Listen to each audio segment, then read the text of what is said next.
guys. So obviously I know a lot of people are quite daunted by bridging loans. I've spoken to a few of you tonight already that have come to hear about how this works. It can really launch your investing that little bit quicker. Most people want to invest and they don't start with a huge sum of money in their bank account. They want to go in and make money from as little as possible. So bridging loans is a way to help you do that.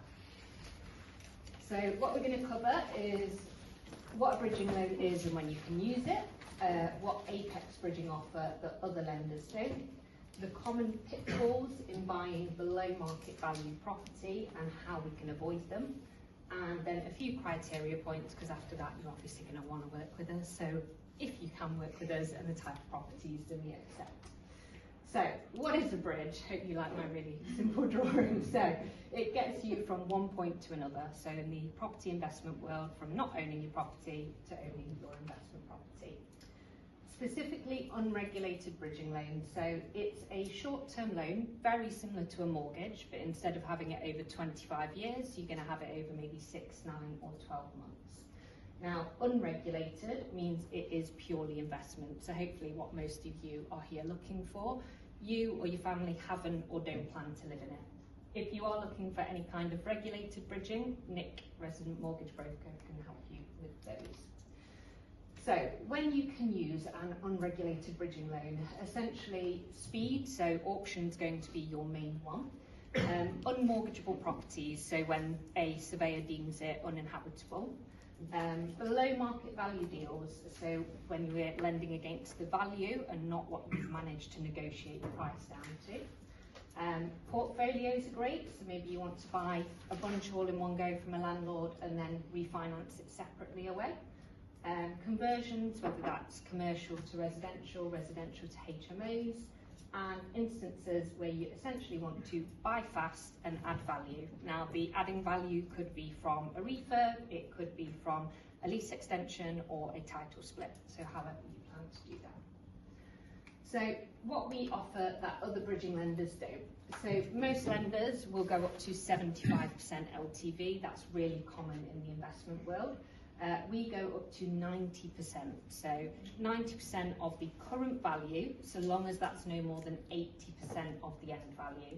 And the reason we've chose 80% as the end value is because we are protecting our borrowers. We know that most buy-to-let lenders won't exit you higher than that amount. So we want to make sure we're not just giving you the bridge, we want to make sure you can get off it as well.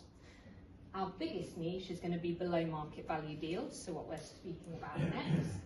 This is because we lend off that market value and not the purchase price. So effectively, we can sometimes be netting you the full purchase price, plus your stamp duty, plus your refurb costs as well. Non-standard construction, compared to other lenders, we are brilliant in that. So if it's grade 1, grade 2 listed, timber, concrete, most lenders you'll find spray foam, it's just a decline. We will still lend at 90% on them. So non-standard, we're fab. And we are brilliant because we have an in-house second opinion. So if you get those down valuations, surveys are a problem at the minute, especially in the current market with the war, as Nick mentioned.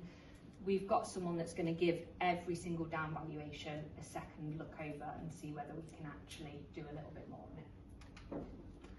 So the team, you are not going to be a number on a list at a big lender, you will be known by everyone. We are a small team, all women as you can see, and you will get to speak to your underwriter before, during and after bridge as well. I was an underwriter with Apex initially for the first year and a half, so if I tell you that it's something we can do, it's actually coming from an underwriter's knowledge as well. And with a small lender, the benefit is it's no credit scoring. There's no computer says no, it's a real human you're speaking to that's going to make that manual decision for you. So BMV deals, what is it? Essentially below market value. So when you are buying a property for less than what it's worth, you've managed to negotiate and haggle down that price. Now, why do people sell properties BMV? Because of course everyone wants this. This will absolutely accelerate your investment journey.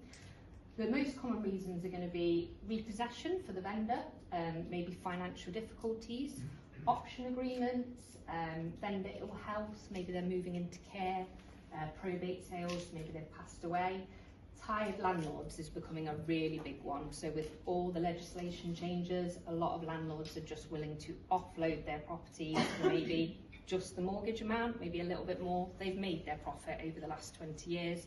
They just want to get rid fast.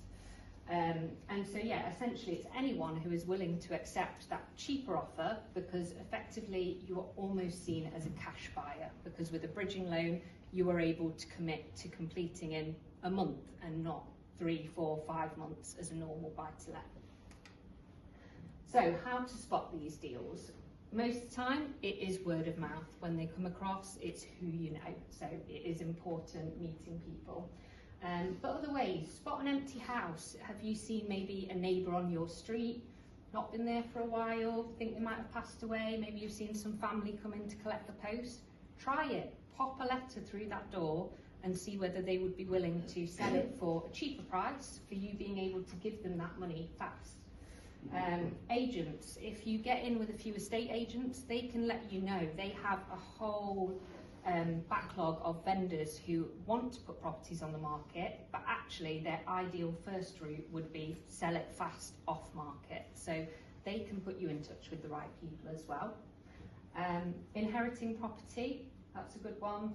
Facebook or social media groups. As an underwriter, so many of my cases happen to be that borrowers are on a Facebook group, and there are literally just people on these groups saying, really want to get rid of this property, does anyone want to give it a go? Or maybe they've gone to these investment groups and things like these courses, and they meet people and join little social media groups from there, and that's where they're finding the deals. Tradies hear about them, so maybe they're called in to sort out a property that's maybe a bit run down because someone's passed away. Someone at one of these meetings I've been to mentioned a gardener. Actually, they hear about them because they're brought in to sort the gardens out. So, and lastly, PIN meetings like this, networking is invaluable. So you need to be here in these rooms meeting the people that hear about these deals, that maybe own the properties themselves or know someone that does. So the common misconceptions and pitfalls with these deals and how to avoid them. So there are people that do always feel that they are getting themselves a bargain. Not every deal is below market value. So sometimes it is worth just paying that survey fee initially to find out, have you been sold the dream? Are they telling you it's worth 150 and you're getting it for 100, or is it actually just worth the 100? Surveys with us, unlike a lot of the big lenders starting around £1,000, they start from 300 plus VAT. So if there's a few that you think might all be BMV, it might be worth actually paying that survey first and finding out and making sure you move ahead with the right one. The biggest factor though is going to be, is the property on market or off market? I would say 70% of properties that are being sold on market, whether that's through an estate agent or an auction, a surveyor will often feel it is only worth what it's being bought for, so they will value it at the purchase price. Now, if it's off market, the stats probably swing the other way. It is probably 70% of them will value over the purchase price, because the surveyor never finds out what it is and he can't be influenced by that. He's got to do full comps and take into account what's around the property. However, you are going to come across, more than anything, below market value deals on market. So how do we help make those deals work? How do we save them from downvaluing as much as possible? First of all, we never tell the surveyors the purchase price. So if you come to us and you say, Nioni, it's worth 150, I'm going to spend 20 grand on it and it'll be worth 200, but I've got it for 100 because the guy wants rid fast. Not telling the surveyor the 100, I'm telling him 150, 20 grand works, 200. That makes a big difference, and we will also remind you to not let whoever is showing them around give them that price either. It's not foolproof. They might be able to find it out. They might be able to phone an agent. Someone might ask, you know, and they might say, but if you have tried your hardest to prevent that from happening, that can really help, and we'll remind you to do that. We will always ask the reason the seller is selling it to you for below what it's worth, because if we can pass that information on to the surveyor, they can take that into account. So if they have managed to find out you're getting it for 100, but we've said, just so you know, they are getting it below market value because the vendor needs to move into a care home or something like that, then at least that gives you a bit of, it can help sway the decision sometimes to take into account. When a property is on market, we will always give you 2 sets of terms from the get-go. So we're going to show you what we will lend to you if it values at purchase price, and what we will lend if it values at what you're hoping. You've got your best and worst case scenario from the get-go, so there's no nasty surprises. We'll always look at comparables as well, so we're not going to leave you in the dark. If I look at the deal, I've looked at comps and I go, you are way out, I will do you those 2 sets of terms, but I'm going to drop you an email that says, just so you know, I really think you're off the scale on this one. I think it's closer to X amount. So we will try and guide you before you've even paid that survey fee as well. And lastly, as I mentioned before, we are a really small lender, so every deal means as much to us as it does to you. So if it does down value, trust me, we don't want the deal to fall through either. We are going to try our hardest to save that deal. We do that with that second opinion on the down valuation, and sometimes that allows us to push up even higher than 90% if we really love the property. So an example term of what this can look like. So this was a deal where we were able on BNB to net our borrower 100% of the purchase price, all of the stamp duty, and £8,000 towards the 15k refurb. So they only needed another 7 themselves. So it was worth 115. They were doing 15k refurb to make it worth 150, but they managed to negotiate a purchase price of 80k. So we lent them 90% LTV of that 115, not of what they're paying for it. So 103,500 was their gross loan. They took it over 6 months. They planned to just do kitchen, bathroom, flooring, painting in sort of the first 6 weeks, and then they were going to put it on a buy-to-let, refinance out at the higher value, take the money and go again on the next. With us, they got 0.995% for the first 4 months, 2% for the last 2. Survey fee, as we mentioned, is upfront 300 plus VAT where they start. Solicitors start at 1 plus VAT, and arrangement fee is 0.5% of the gross loan. So on this, it was only around 500, and it's taken the day before you get the keys. So not right at the start, when you know you're actually moving forward. Fees that you pay at the end, you've got a 2% fee that goes to the brokerage. You've got title insurance of 224 and daily interest. So you pay that back at the end. You're only paying the interest you have used. So the net loan, it came down to that we gave them on day one was just shy of 93k, which, as we said, covered purchase price, stamp and most of the refurb. Just to note as well, if they did keep the bridge for the full 6 months, they'd owe us back the 103, so about 10 grand more.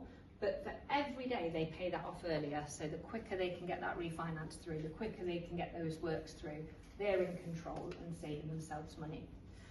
Now, if we flip that to an immediate sell-on instead of buy-to-let, just to see the profit here, they went in with about 11 grand at the start when you take into account survey, legals, arrangement fee, and that 7 grand they needed for the works. They sold it at 150. Worst case, had the bridge for the whole term, they owed us 103,500. So the maths brings that down to, even minusing the 11 grand they put it in at the start, 35,000 plus in profit. Even if you'd knock off another 5 for selling fees and things like that, you're walking away with 30 grand profit. And remember, he started that with literally just 11 grand in the bank. So not much at all. That is why BNB deals can make a massive difference. So now that you want to work with us, we lend on residential properties only, so flats and houses, no commercial, I'm afraid. Unmortgageable is fine, you know, if it can't be lived in. Freehold, leasehold, no minimum terms on leases, even, you know, if you're not extending the lease, as long as you've got a solid exit plan. Smaller stuff suits us, so I always joke about the grandma style house with the floral carpets, the avocado bathroom. Those are our perfect cases where you're going to go in, spend that little bit of money modernising it, and then flip it or buy-to-let it. England and Wales only, tenanted or vacant, properties starting from as low as £40,000. And we don't do any commercial semi-regulated, so as I said, if you plan to live in it, or development. So it is just sort of those light refurbs, maybe a medium refurb. And who do we lend to? You've got to have a passport from one of these countries. We do take on first-time buyer, first-time landlords, absolutely fine. Adverse credit is even fine, as long as we know you can get out. So if it's really heavy or really recent, we might want to see an exit dip. And we do prefer borrowers to fund that sort of 10-15 grand refurb themselves, but as I mentioned, if you can get the property really BMV, then we can help you with that. And another way we can help so that you really are going in with no cash down is if you already have a buy-to-let, we can second charge on that at the same time. So help you pull out money and do it all in one go. Our minimum age is 18, maximum age is 75. So whether you're young and starting, or maybe you've got family members that want to give it a go on their own, that's absolutely fine as well. Other useful bits to note. So we work on retained interest only. For those of you that aren't sure what that means, essentially there are no monthly mortgage payments. So whereas with your mortgage you're paying every month, that's called serviced interest. We don't do that. So no monthly mortgage payments, and as we said, charged on a daily rate. It starts at 0.995%. There are no early repayment charges, so if you can exit early, that's absolutely fine. You will always pay a minimum of 4 months interest, which to be honest is probably the fastest people tend to get off once they've done that refurb and got their refinance through. Our loans start as low as 25,000, maybe you know of a property in Wales going that's really cheap, and they go up to 1 million. We're really good with simultaneous lease extensions and title splits. So that means where you, let's say you found a flat, it's got a 40-year lease, buy-to-let lenders do not like that, surveyors are going to give that a rubbish value. But you know that on day one, you found out from the freeholder that if you pay them 20 grand, it's going to go up 70 grand in value. We are going to lend off of that higher value straight away. What does that mean? Once again, we can often net you the full purchase price and pay for that lease extension. So you are in an instant profit scenario from literally the day you get the keys. Title splits are the same, they cost money to do. You've got a freehold block of maybe 4 flats. The day you get it and the day you're completing, you are immediately making every single flat have their own, let's say, 100-year lease. Costs money to do, legal, solicitors will charge you for that, but it adds instant value. So again, if it's done on completion day, we'll lend against that higher value, meaning that we can be helping you to net all of those funds. And auction timescales. So we don't do AVMs, I'll be honest, where it's an electronic instant valuation. We are always going to send the surveyor out. But as I said, they don't break the bank, and we do still work to those auction timescales. So if you need to complete in 2, 3, 4 weeks, that's absolutely doable with us. So if you have found a property that you want to purchase, then please reach out to Nottingham's resident mortgage broker, Litco, and he will be happy to send the deal over to us and guide you through the whole process as well. Because I know as much as I've given you a bit of information now, it's more people involved helping guide you through the process, the better. But you can always reach out to us as well. We are happy to help. And a useful tip that I always say when you are taking on a bridging loan is have a backup option. So even if you intend to sell your property, ask your mortgage broker to line you up a buy-to-let dip as well. So that if, let's say, after 6 months of having it on the market, it's not shifted, you want to pay off your bridge, you don't want to go over, bridging then gets expensive. You need to make sure you're able to exit, that's the whole point. So get that buy-to-let lined up. If it gets to the end, you're getting close to the end of your term, bang it on a buy-to-let, and then continue to take your time to sell the property to get the value that you want. So obviously that's another useful reason to have a broker involved, because not only are they going to help you get the bridge in the first place, but they're also going to help you to get off it, which is also massively important. So that is Apex Bridging. I've got some leaflets here. It's got inside another set of terms as well, where we are netting well over purchase price to cover, I think that one's stamped, and 50 grand of work. So I'll leave a few of them on the tables as well in the interval, but if you have any questions, just reach out. Thank you.